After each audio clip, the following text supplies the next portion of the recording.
बिहार विधानसभा चुनाव 2025 में एनडीए के शानदार प्रदर्शन और महागठबंधन की हार के बाद विपक्षी गठबंधन इंडिया ब्लॉक के नेतृत्व पर सवाल उठने लगे हैं। इसी कड़ी में तृणमूल कांग्रेस के वरिष्ठ सांसद कल्याण बंद्योपाध्याय ने शुक्रवार को खुलकर ये मांग की कि पश्चिम बंगाल की मुख्यमंत्री ममता बनर्जी को राष्ट्रीय स्तर पर भाजपा का मुकाबला करने के लिए इंडिया ब्लॉक का चेहरा होना चाहिए। कल्याण बंद्योपाध्याय ने साफ तौर पर कहा कि देश में भाजपा की सांप्रदायिक और विभाजनकारी राजनीति का मुकाबला करने की क्षमता केवल ममता बनर्जी में है। उन्होंने पड़ोसी राज्य बिहार में भाजपा के मजबूत प्रदर्शन का बंगाल पर असर पड़ने के दावों को सिरे से खारिज कर दिया। टीएमसी सांसद कल्याण बंद्योपाध्याय ने बिहार चुनाव में महागठबंधन की हार का ठीकरा कांग्रेस के कमजोर प्रदर्शन पर फोड़ा। उन्होंने कहा कि बिहार में भाजपा की मजबूत संगठनात्मक उपस्थिति है, जबकि कांग्रेस इसकी बराबरी करने में विफल रही, जिसके कारण विपक्षी गठबंधन को चुनावी झटका लगा।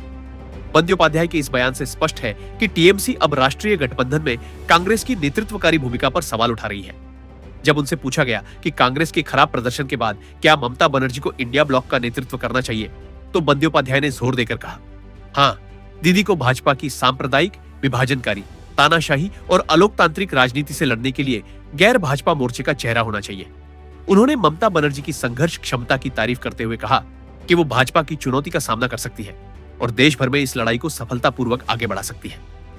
कल्याण बंद्योपाध्याय ने इस धारणा को भी सिरे से खारिज कर दिया कि बिहार में भाजपा के मजबूत प्रदर्शन का असर पश्चिम बंगाल की राजनीति पर पड़ेगा।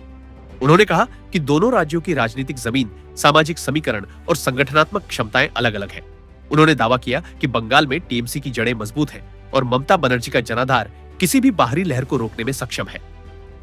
ये बयान टीएमसी की राष्ट्रीय महत्वाकांक्षा और बंगाल में अपनी राजनीतिक स्थिति को मजबूत करने के इरादे को दर्शाता है।